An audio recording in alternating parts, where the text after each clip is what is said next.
Assalamualaikum warahmatullahi wabarakatuh. Kembali lagi di channel Berita Mistis. Untuk kisah kali ini masih melanjutkan dari kisah yang sebelumnya, sebuah kisah yang diambil dari KBM dari tulisannya Silan Agatha. Kisah yang berjudul Ibuku Kuyang. Dan sebelum kita lanjut ke ceritanya, tekan dulu tombol like video ini dan jangan lupa tekan juga tombol subscribe channel ini. Nyalakan juga lonceng notifikasinya agar tidak ketinggalan cerita-cerita lainnya dari channel ini. Dan buat teman-teman yang pengen membaca langsung ceritanya, nanti silahkan saja kunjungi linknya yang nanti akan saya sertakan di kolom deskripsi. Dan seperti apa untuk kelanjutan dari kisah ini, langsung saja kita masuk ke ceritanya.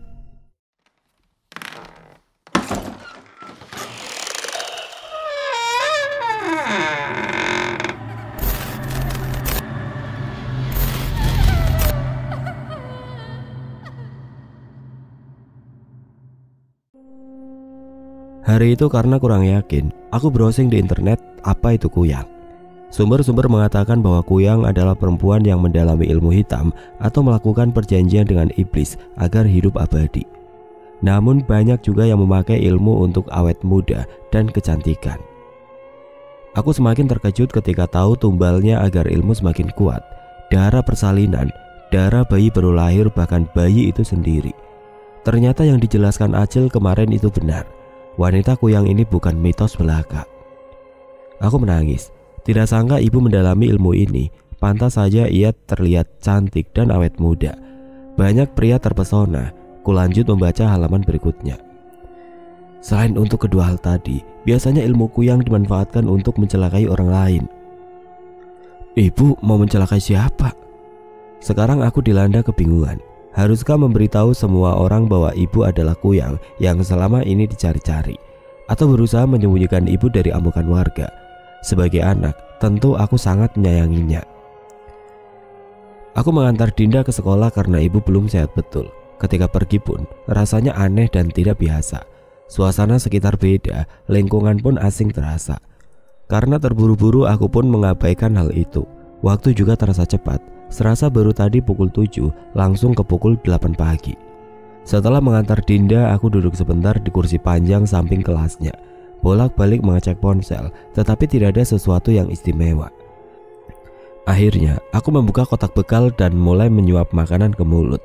Namun, sedang asik-asiknya menyantap makanan, aku melihat pot bunga yang tergantung itu bergoyang sendiri. Awalnya mengira hanya angin, tapi bunga lain masih diam di tempat. Hanya bunga berpot hitam yang bergerak dengan sendirinya. Aku bergeming, menaruh kotak makan dan minum beberapa teguk. Astagfirullah, kuyang. Betapa terkejutnya aku ketika sosok manusia terbang dengan kepala dan isi perut saja. Sosok itu menengok ke arahku sekejap, lalu terbang lagi dan hilang di antara pepohonan. Lemes, masih tidak percaya dengan apa yang barusan lewat itu. Mengerikan, darahnya menjejak di atas lantai cukup banyak. Aku tidak sanggup berdiri. Seluruh tubuh bak lemas tidak berdaya. Ternyata itu yang namanya kuyang. Mengapa ia ada di sekolah Dinda? Kak, kakak. Aku terbangun dengan nafas tersegal-segal. Ya Tuhan, ternyata hanya mimpi. Mimpi yang terasa nyata. Ketakutan ketika melihat kuyang itu seperti benar-benar kualami. Ngeri, lemas, tidak bertenaga. Sepintas aku melihat Dinda yang masih terlelap. Aku menyibak tirai jendela. Di luar masih sangat gelap. Jam berapa sekarang? Baru jam 1. Duh, gak bisa tidur lagi ntar, ucapku bermonolog. Ternyata begitu bentuknya, hanya kepala dengan isi perut melayang kemana-mana, lantas kemana raganya. Dinda, bangun pergi sekolah, kataku sambil menggoyangkan tubuh bocah itu.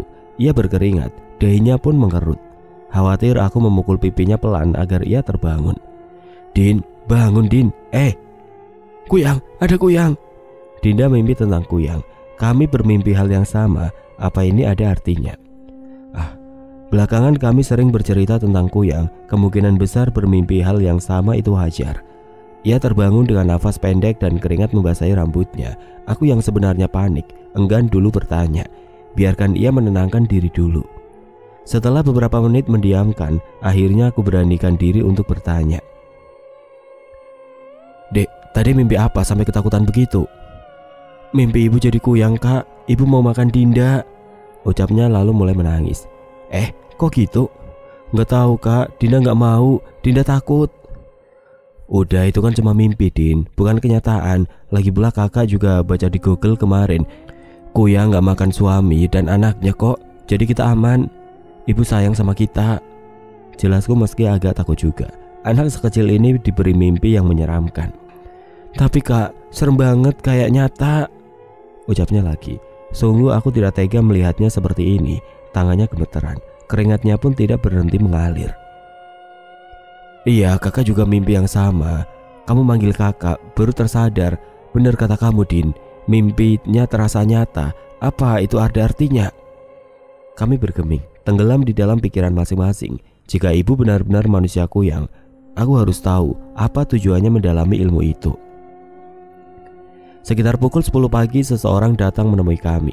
Dia adalah wali kepala sekolah tempat ibu mengajar. Ia datang bersama 2 orang lainnya ke rumah. Sebelum tahu apa maksud kedatangan 3 orang ini, aku menyuruh Dinda untuk mencegah ibu keluar kamar. Setelah menghidangkan makanan, aku duduk dan bertanya maksud kedatangan pihak sekolah ini. Apakah benar Bu Kalinda mengundurkan diri dari pekerjaannya sebagai guru, Dek? Tanya Pak Anas. Mengundurkan diri? Aku balik bertanya. Perasaan ibu tidak pernah keluar dan bercerita. Oh iya Pak, ibu sakit-sakitan, takutnya nggak bisa bertanggung jawab penuh pada tugasnya, jadi beliau memutuskan untuk undur diri. Ada apa ya Pak? Kataku mengiyakan ucapannya. Gak apa-apa deh, saya hanya memastikan apakah surat pengunduran diri yang beliau kasih ke Pak Tejo itu benar. Seharusnya bertatap muka ketika memberi surat itu, jelas Pak Anas. Aku kebingungan sendiri bagaimana menjelaskan penyakit ibu. Iya Pak, seharusnya begitu, akan tetapi kondisi ibu tidak memungkinkan untuk keluar kamar. Beliau masih terbaring lemas. Wah, parah banget ya. Kalau boleh tahu sakit apa, Dek? Aduh, Pak Anas ini kelewat penasaran juga. Saya juga kurang paham, Pak. Kami belum periksa ke dokter. Jawabku seadanya, berharap ia berhenti bertanya. Baiklah, semoga cepat sembuh ya. Saya pamit dulu, selamat pagi. Terima kasih doanya. Selamat pagi dan hati-hati di jalan. Lega. Akhirnya ia pulang juga tanpa bertanya lebih lanjut. Tapi kapan ibu bikin suratnya? Perasaan ibu gak pernah keluar. Aku juga gak pernah lihat Pak Tejo ke rumah. Batinku bertanya-tanya. Semua ini memusingkan saja. Setelah makan dan mengajari Dinda, aku masuk ke kamar bermain ponsel. Tiba-tiba lampu mati, gelap gulita. Dengan menyalakan senter ponsel, aku keluar memanggil Dinda yang tadi masih di ruang tamu. Entah bersembunyi di mana anak itu, suaranya pun tidak terdengar. Ketika melewati kamar ibu, aku mendengar sesuatu yang mengerikan. Suara orang yang menyeruput cairan dan itu sangat mengganggu pendengaran. Aku yakin ibu mendapat mangsanya. Lihat saja besok, pasti ada kabar bayi hilang di salah satu rumah warga.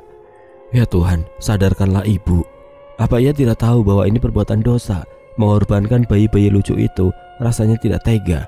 Terbayang ketika aku dan Dinda lahir, apakah ibu bernafsu ingin memakan kami berdua juga? Kak, itu suara Dinda. Aku tersentak dan langsung memeluknya. Ia pun menangis terseduh-seduh sembari berkata, Kak, ibu makan adik bayi. Aku menelan ludah dengan susah payah. Ternyata ia melihat situasi ini juga. Iya kak, gak salah lihat. Enggak kak, ibu sedot darah adik bayinya sampai habis. Adik bayinya nangis. Kasihan kak, tolongin adiknya. Ya Tuhan, aku harus bagaimana? Gak bisa dek, adik bayinya udah meninggal. Kita juga gak bisa larang ibu, karena itu makanan dia. Ibu gak makan nasi kayak kita dek. Kita lapor Pak RT aja gimana kak? Biar ibu ditangkap dan gak sedot adik bayi lagi. Dinda kasihan. Aku tidak menjawab karena bimbang. Di sisi lain ia adalah ibuku, wanita yang tentu sangat menyayangi kami berdua sebagai darah dagingnya sendiri. Namun di sisi lain aku tidak tega melihat bayi-bayi itu menjadi sumber kekuatan ibu. Mau sampai kapan berkorban lagi? Kak, panggil nenek, ibu serem banget. Dinda gak mau ketemu ibu lagi kak, teriaknya histeris. Aku memeluk erat tubuh mungil itu, kemudian membawanya ke kamar bermodal senter ponsel. Suara isapan itu masih terdengar. Ibu benar-benar tidak waras. Gak boleh gitu ya dek. Walau bagaimanapun ibu adalah orang tua kita, wanita yang melahirkan kita ke dunia. Dinda gak boleh benci sama ibu. Dinda juga gak mau dilahirkan oleh perempuanku yang seperti itu kak. Lebih baik Dinda gak pernah lahir di ke dunia. Aku beristighfar berkali-kali dalam hati. Tentu untuk anak seusia Dinda, harusnya ia dipenuhi kasih sayang kedua orang tua. Sudah bapak sering jajan sembarangan di luar, kini ditambah sebuah fakta bahwa ibu kami adalah wanita kuyang, wanita penganut ilmu hitam. Aku mengusap air mata. Jangan terlihat lemah di depan Dinda. Kami harus saling menguatkan. Jika aku lemah, maka ia juga tidak bisa bertahan menghadapi kenyataan. Rasya, mana adikmu? Sudah nyalakan lilin? Panggil nenek. Belum nek, gelap banget. Dinda takut ditinggal sendirian. Ya sudah, tunggu di situ. Nenek datang bawa lilin. Peluk adikmu. Tanpa disuruh pun aku akan terus melindungi Dinda. Hanya dia satu-satunya orang yang memahami situasi sulit ini. Kasihan, pasti ia trauma melihat ibu memakan bayi-bayi lucu itu. Nenek datang. Ia menaruh 3 buah lilin di tempat yang berbeda. Kami bernapas lega. Setidaknya ada cahaya yang menerangi malam gulita ini. Namun Dinda tidak mau melepas pelukan. Malah semakin erat setelah nenek datang. Dinda juga takut sama nenek. Intinya Dinda takut sama semuanya kecuali kakak. Gak boleh gitu. Nenek sama kakek masih baik sama kita kok. Aku menempuk pelan pahanya agar tertidur. Setelah itu mengecup keningnya yang basah karena keringat. Ya Tuhan, anak ini benar-benar ketakutan dan shock. Ia pasti tidak menyangka melihat kejadian menjijikan itu dalam hidupnya. Sekitar pukul 11 malam listrik kembali menyala. Aku bangun untuk mematikan semua lilin, sekalian mematikan lampu kamar. Namun niatku untuk kembali tidur pun urung karena melihat nenek berdiam diri di ruang tamu. Ia seperti membaca sesuatu. Penasaran, aku pun mendekati wanita tua itu. Awalnya takut karena nenek nyaris tidak bergerak kecuali mulutnya yang komat kamit membaca mantra. Nenek, ngapain? Tanyaku setelah mengumpulkan keberanian. Dah ngapa-ngapain sah, kenapa belum tidur? Gak bisa tidur nek. Aku duduk di depannya. Ini apa nek? Minyak urut, mahal ini. Gak usah dipakai kalau cuma pegel-pegel. Ini buat obati penyakit berat. Jawabnya setelah aku bertanya tentang sebuah kota kecil. Mati lampu terus nek, kira-kira kenapa ya? Paling ada perbaikan di PLN, kan biasanya begitu, bentar lagi bagus. Aku manggut-manggut paham lalu beranjak ke kamar. Sebelum itu tampak cahaya merah menyala di luar rumah. Mungkin hanya salah lihat atau lampu tetangga. Akhirnya aku putuskan untuk balik ke ranjang. Dinda bangun, ia meminta diambilkan air minum. Bocah itu tidak henti-hentinya menangis sesegukan. Badannya pun panas. Kok demam sih? Kakak ambilin makan ya. Habis itu minum obat biar besok main lagi. Ucapku membujuknya. Untung saja ia menurut. Suapan pertama dan kedua ia masih menerimanya. Namun ketika aku menyuapinya lagi, ia terbaring dan mengeluhkan sakit perut. Ia terus menangis dan mengempas semua barang di atas kasur. Panik, aku keluar kamar dan memanggil nenek. Nek, Dinda nek, tolongin. Dinda kenapa? Dia sakit perut nek, gak tahu kenapa. Coba nenek lihat. Nenek dengan santainya ke kamar dan memeriksa Dinda. Ia memegang dahi bocah itu dan geleng-geleng sendiri. Aku pun ikut duduk di samping Dinda dan bertanya, kenapa nek? Adikmu sawan, bawakan air putih. Meski tidak paham sawan itu apa, aku bergegas mengambilkan air minum lagi. Nenek terlihat melafalkan sesuatu dan meniup air itu. Dinda yang terpejam kubangunkan dan disuapi dengan sendok. Setengah gelas habis, tapi Dinda mengaku agak mual. Akhirnya dijeda beberapa menit menunggu perutnya enakan. Kubaringkan Dinda lalu menyelimutinya sampai leher. Setelah nenek pergi, bola matanya memutih dan melihat ke atas. Tubuhnya mengejang. Ia mengempas selimut itu dan gerak-gerak gelisah. Din, kenapa? Bangun Din. Ucapku sambil menggoyangkan tubuhnya. Dinda menjerit cukup kuat, lalu menangis seperti ketakutan. Aku memeluknya erat, mengusap kepalanya agar tenang. Rasanya campur aduk. Di saat seperti ini sosok ibu hilang entah kemana. Anaknya sedang kesakitan, penyebabnya juga tidak jelas. Nenek pun seakan tidak acuh dan kembali tidur. Aku harus apa? Dek, udah dong nangisnya. Kakak juga takut. Ia menunjuk atas plafon kamar, kemudian dia menatap tajam, seakan-akan sedang menunjukkan sesuatu yang entah apa itu. Kenapa Din? Itu kuyang. Dinda melihat kuyang. Di mana? Aku ikut mendongak. Rasanya leher tercekat karena tidak bisa berteriak. Ibu, mengapa kau bergelantungan di situ? Syukurlah pagi hari tubuhnya sudah tidak terlalu panas setelah semalaman terjaga mengompres kepalanya. Ia tertidur lelap, sedang aku menyiapkan kertas dan pulpen untuk menulis surat izin. Sekalian pergi membeli obat paracetamol dan pereda rasa nyeri. Semalam Dinda mengaku sakit kepala hebat hingga mengantukkan kepalanya ke dinding. "Mana Dinda?" tanya nenek setelah aku menutup pintu dan bersiap-siap pergi. "Tidur, jangan diganggu dulu Nek, dia baru saja bisa tidur nyenyak," jawabku tanpa mengulas senyum.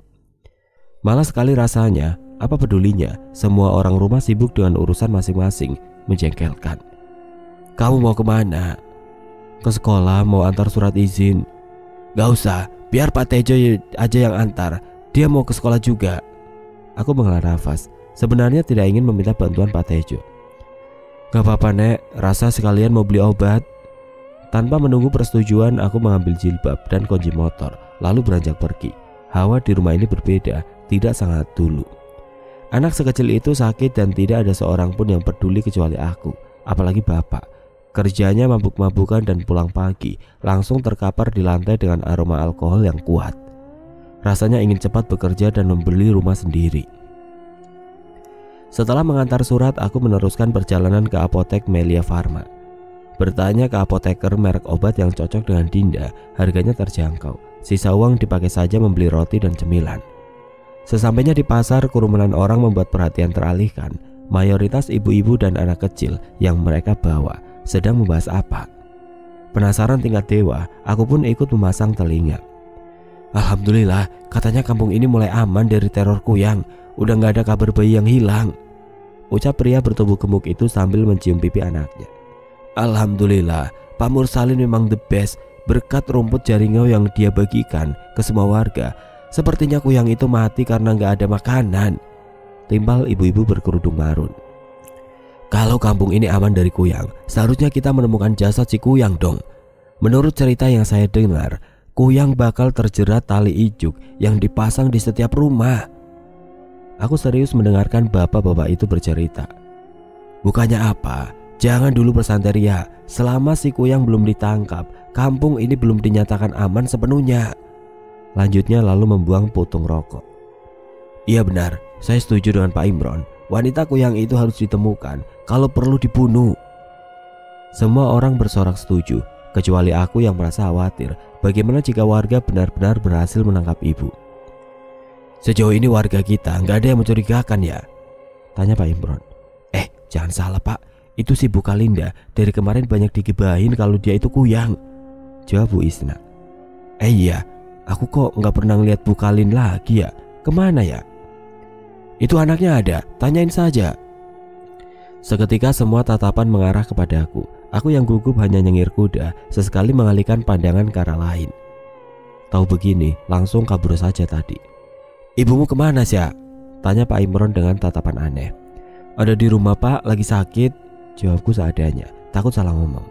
"Sakit apa? Lama bener perasaan. Nggak coba ke dokter?" Nggak ada biaya Pak." Aku menunduk, menyembunyikan rasa kesal dan gelisah, ingin cepat pergi dari sini.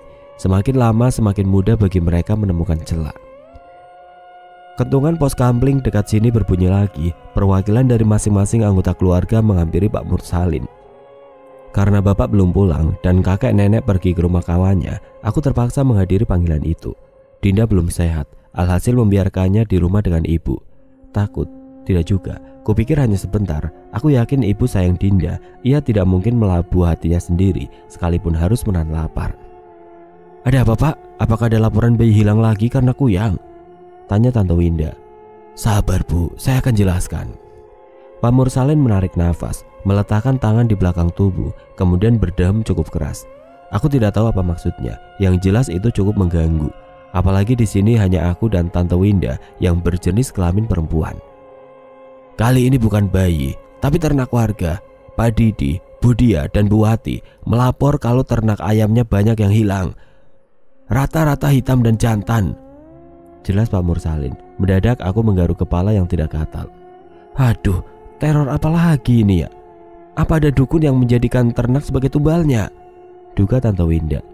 "Bisa jadi Bu, namun belakangan kami gak menerima laporan adanya orang baru masuk. Kalau dukun itu sudah lama di sini, pasti lebih mudah mengusut dan mengusirnya dari kampung. Balik lagi, ini baru praduga. Kita harus mencari bukti lebih lanjut." Aku dan Tante Winda mengangguk paham. Bapak-bapak di sekitar kami diam tanpa membuka suara. Kami ikut saja sesuai arahan Pak Mursalim. Yang penting kampung ini aman. Baiklah. Saya minta tolong kita berjaga dulu semalaman untuk menangkap pencuri atau dukun itu. Dan untuk Dek Rahasia serta Bu Winda, silahkan kembali ke rumah ya. Sampaikan saja pemberitahuan ini ke orang rumah. Baik Pak, jawabku dan Tante Winda bersamaan, lalu beranjak pergi. Ada-ada saja, kemarin bayi, sekarang ternak, besoknya apa? Kampung ini semakin tidak nyaman. Sesampainya di rumah, aku tidak sengaja melihat pintu kamar ibu tertutup sendiri. Karena tidak rapat, aku pun mendekatinya perlahan. Tumben, kamarnya terang, biasanya gelap gulita. Tunggu dulu, apa yang ia pegang itu? Ibu membuka bajunya hingga hanya memakai singlet dan celana pendek. Ia mengeluarkan sesuatu dari dalam plastik hitam. Tampak benda yang dipegangnya bergerak-gerak bak meminta dilepaskan. Wajahnya datar, tapi tangannya aktif memukul-mukul benda itu hingga tidak bergerak. Setelah memperhatikan cukup lama, bulu kuduku naik dan keringat dingin bercucuran. Itu ayam. Dengan sangarnya ibu merobek-robek kulit ayam itu hingga memuncratkan banyak darah. Setelahnya ia melahap daging yang mentah-mentah seperti orang tidak makan 3 hari. Jijik, aku membekap mulut menahan apapun yang akan keluar dari perut. Tunggulah, lihat apa yang terjadi selanjutnya. Hanya dalam waktu singkat ayam itu habis dilahap ibu. Ia menjilati sisa-sisa darah dari jari-jari tangan, kemudian terkekeh pelan. Astaga, ibu sudah tidak waras. Aku masih bertahan di sini, melihatnya dengan perasaan takut dan jijik. Apa rasanya daging mentah itu? Lagi-lagi ibu yang menjadi dalang keresahan warga. Aku harus apa? Bukan tidak mungkin perlahan warga akan tahu juga. Ketika itu terjadi, tidak ada lagi yang mampu kulakukan untuk menyelamatkannya. Mau. Aku tersentak dan melotot ke arah ibu. Ia juga menatapku tajam, kemudian tersenyum seram sambil menyodorkan seekor ayam yang masih hidup. Semalam tidak bisa tidur, bayang-bayang menyeramkan tentang ibu terus menari-nari dalam benak. Mengapa ibu nekat mencuri ayam ternak warga?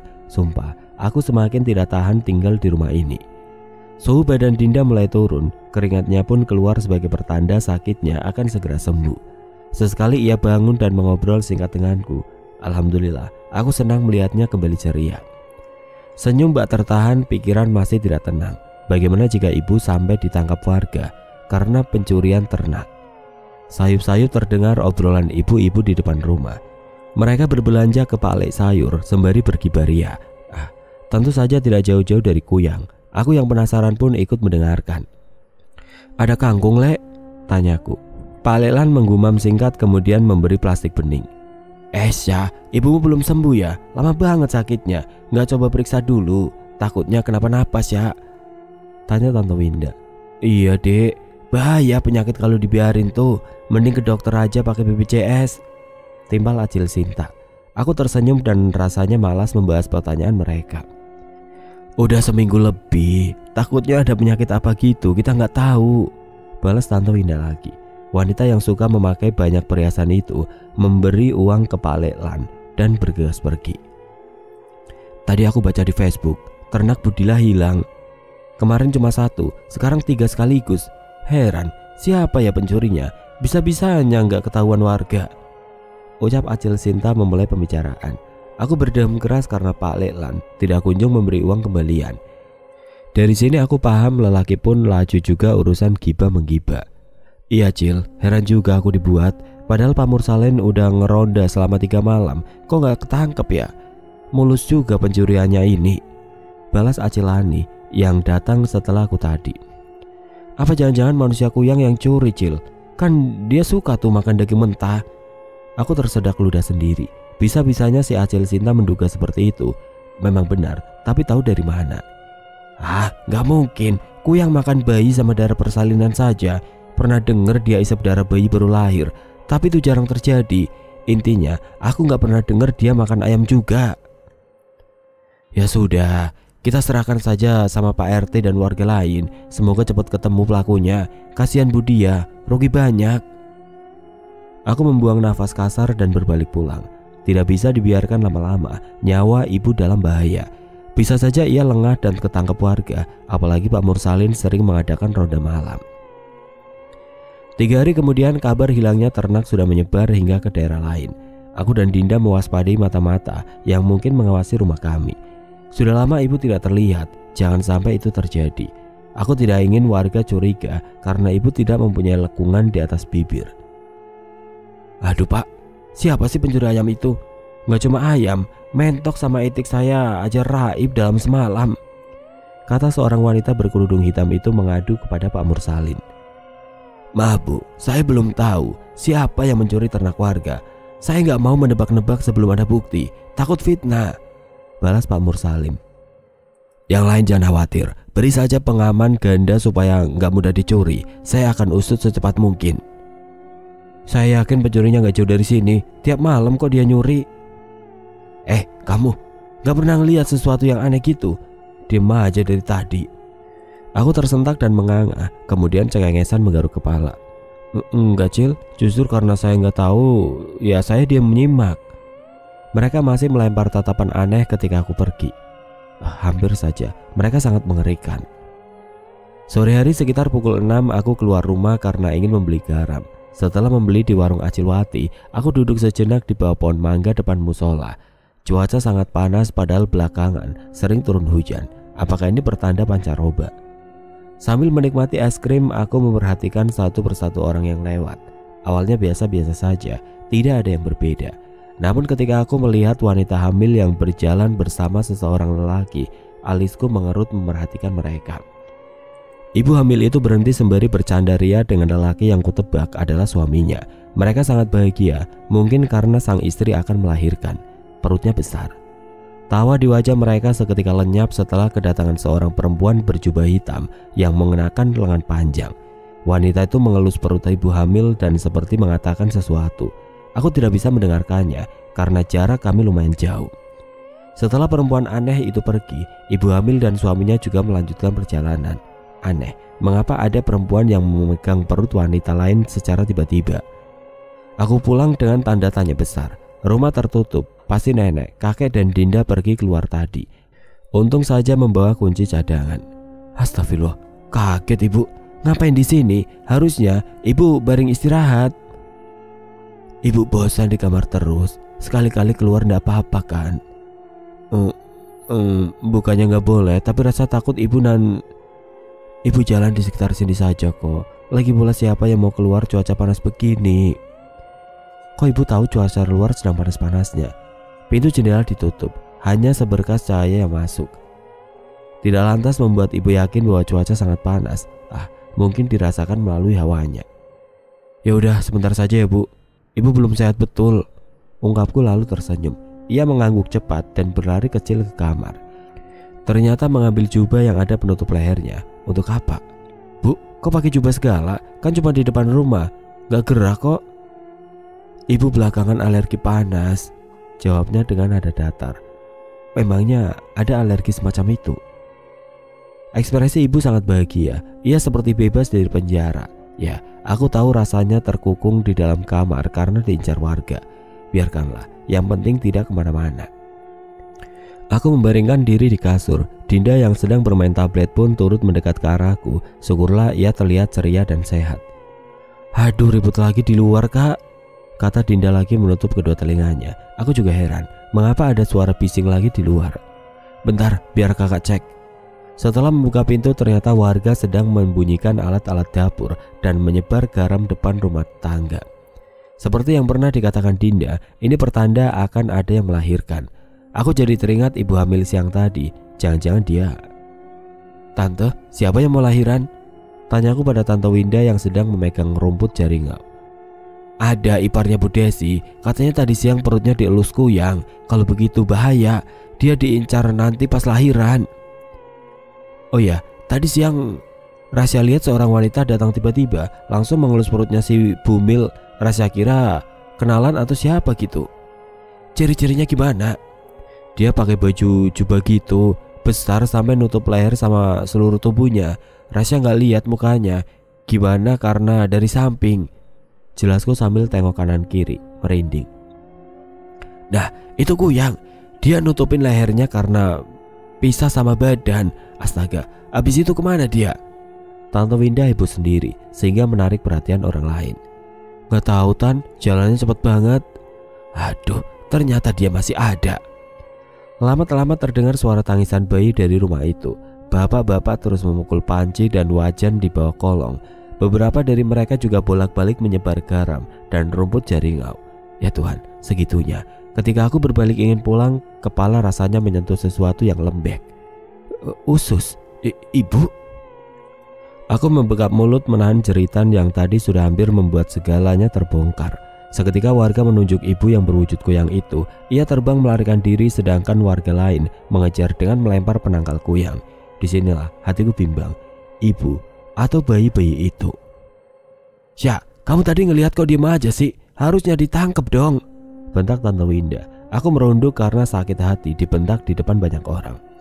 Maaf Tan, Rasa nggak tahu cara nangkepnya. Rasa juga kaget. Lesan kamu Syah, jangan-jangan kamu sering lihat tapi diem aja, kayak orang bungul begitu. Aku menangis. Kata bungul itu lebih kasar dibanding bodoh. Seumur hidup nenek, kakek, bapak, bahkan ibu saja tidak pernah memakiku seperti itu. Mengapa orang dewasa sering kelepasan emosinya? Jangan dimarahin gitu Win. Bisa saja dia beneran gak tahu. Gak boleh bentak anak orang begitu, kata Pak Didi membela. Maaf tante, Rasa juga kaget. Gak bisa gerak saking takutnya. Ya ndak apa-apa. Memang begitu kalau orang lihat hantu. Kamu pulang saja. Semoga warga lain berhasil tangkap. Iya om, makasih. Tante Winda masih menatap dengan sinisnya. Sedang Pak Didi menyusul warga lain yang mengejar ibu. Kali ini tidak bisa berbuat apa-apa lagi. Pasrah jika ibu ketangkap warga. Aku pulang dengan wajah layu. Ketika mencari Dinda, bocah itu sudah terlelap dengan tablet yang masih menyala. Cemas dan gelisah, bagaimana jika ibu benar-benar terbunuh? Nek, ibu mana? Tanyaku setelah menengok jam dinding. Lewat tengah malam, nenek sedari tadi duduk bersila di depan pintu. Entah memikirkan apa. Beberapa kali bibirnya seperti mengucapkan kata-kata. Nek, panggilku lagi, masih tidak direspon. Ibumu dalam bahaya. Buka pintunya lebar-lebar. Nanti nenek mau ambil minyak. Pinta nenek yang membuatku bingung. Iya nek. Ia pergi ke kamar dan aku pun membuka pintu depan lebar-lebar. Setelah nenek datang, ia meminta aku masuk ke kamar dan mengunci pintu rapat-rapat.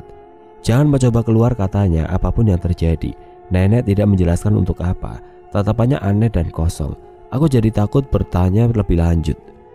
Beberapa menit dalam hening mulai terdengar rembusan angin di luar. Tidak lama kemudian nenek berteriak memanggil nama ibu. Lalu terdengar suara gebrakan yang cukup keras.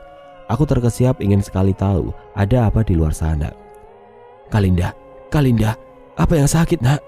Tanya nenek. Aku memasang telinga di pintu setidaknya mendengar percakapan nenek dengan ibu. Masuk ke badanmu dulu. Badan? Jadi ibu pisah dengan raganya. Ada di mana? Atau jangan-jangan ibu menyimpan tubuhnya di kamar? Astaga, mengerikan sekali. Hari itu aku melihat sebuah tubuh tanpa kepala dan isiannya, yang ternyata tubuh ibu. Ya Tuhan, apakah aku sedang bermimpi? Lambat-lambat ibu menjerit kesakitan. Aku tidak tahan ingin keluar dan melihat sosok ibu yang sebenarnya. Tadi ketika kami bertemu, aku tidak terlalu melihat sosoknya. Yang jelas ada seberkas cahaya di bagian lambung. Apa itu? Entahlah, bentuknya seperti berlian. Say, kakakmu pulang dari Jawa ya? Sama siapa? Sama suami dan kakak iparnya. Lagi hamil tua. Dia pengen lahiran di sini. Padahal lagi musim kuyang. Aku jadi cemas, say. Apa? Ada pendatang baru lagi. Tidak masalah. Tapi mengapa harus dalam kondisi mengandung? Tinggal di mana? Di rumah aku, say. Mau di mana lagi? Gak mungkin ngekos juga. Jawab wanita itu sambil menunjuk rumah di seberang jalan. Aku menghela nafas. Dan lagi masalah baru. Ibu tidak tahan jika melihat ada wanita hamil, apalagi perutnya sudah membesar. Ibu izin keluar lagi siang itu. Karena khawatir ia tertangkap basah, aku diam-diam mengikutinya dari belakang. Sepintas memang tidak ada hal aneh, karena kali ini ia memakai baju besar dan syal. Leher dan seluruh tubuhnya tertutup sempurna. Ia melenggak-lenggok di jalanan, menyapa orang-orang yang lewat. Betul kan apa kataku? Pasti ibu mengincar pendatang baru itu. Kebetulan si ibu hamil sedang menengoki tanaman hiasnya di teras. Ibu pun mendekat perlahan terlihat basa-basi. Sudah berapa bulan mbak? Tanya ibu dengan senyum manis. Alhamdulillah menghitung hari sudah lahiran mbak. Mbak orang sini ya? Iya orang lama. Semoga betah di kampung ini mbak. Salam kenal, nama saya Kalinda.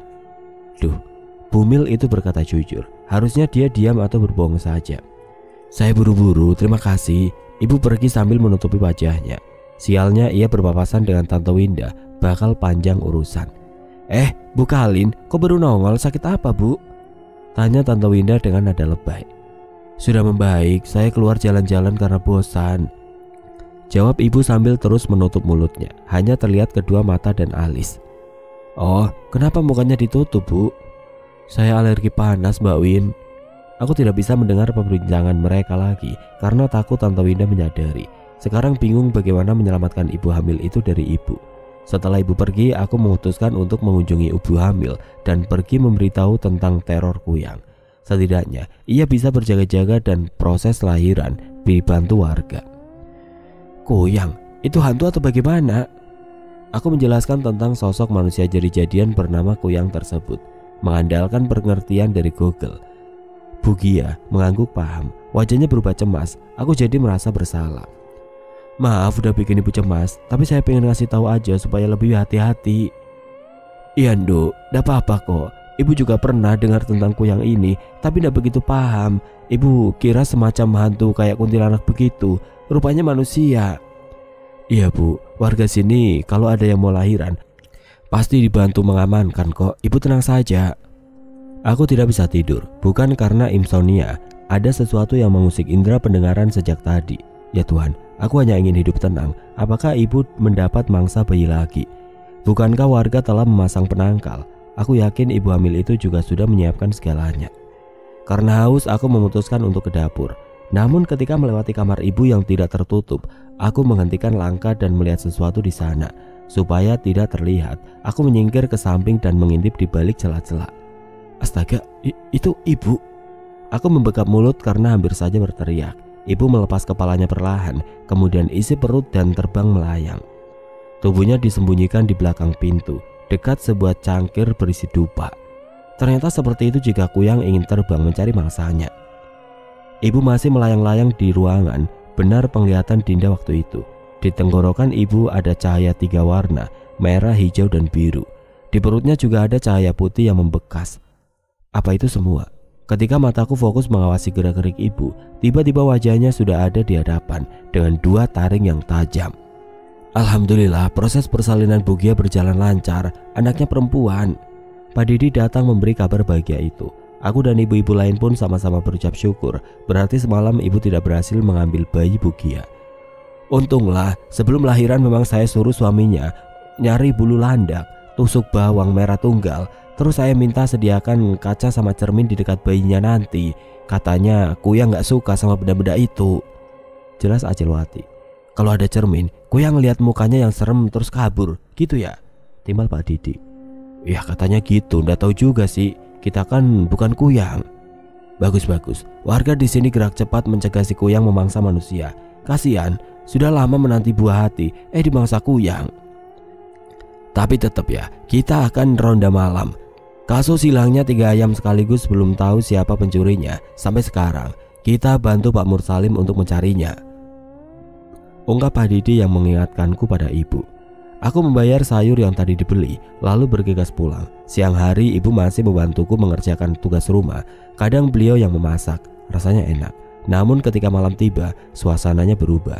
Ibu masuk ke kamar dan mengunci pintu, tidak ingin seorang pun tahu apa yang ia perbuat di sana.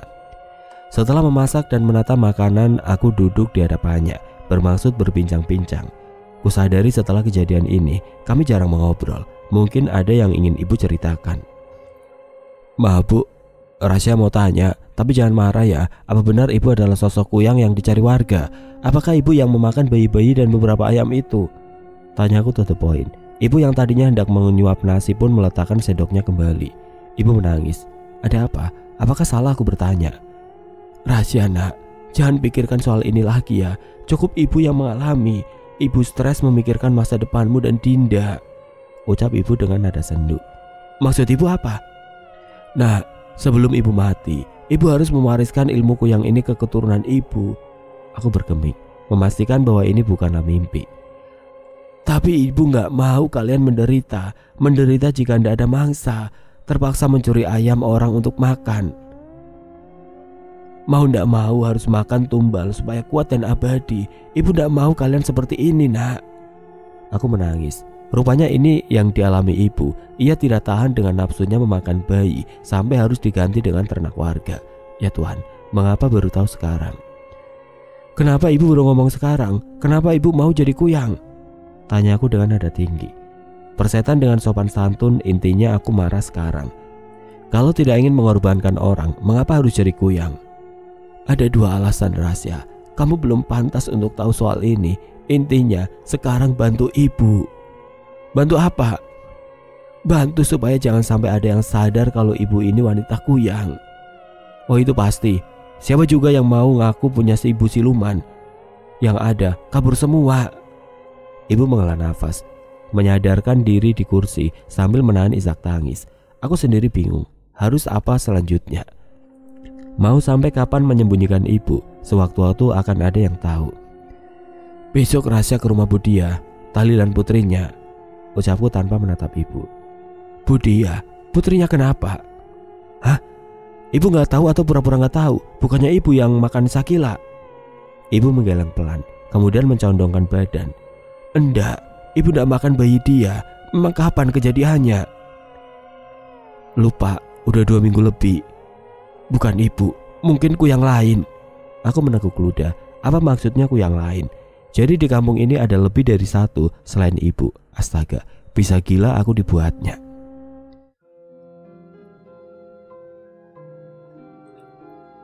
Oke teman-teman, sampai di sini dulu ceritanya. Nantikan kelanjutan kisah ini di video berikutnya. Agar tidak ketinggalan, klik tombol subscribe channel ini dan nyalakan lonceng notifikasinya. Wassalamualaikum warahmatullahi wabarakatuh.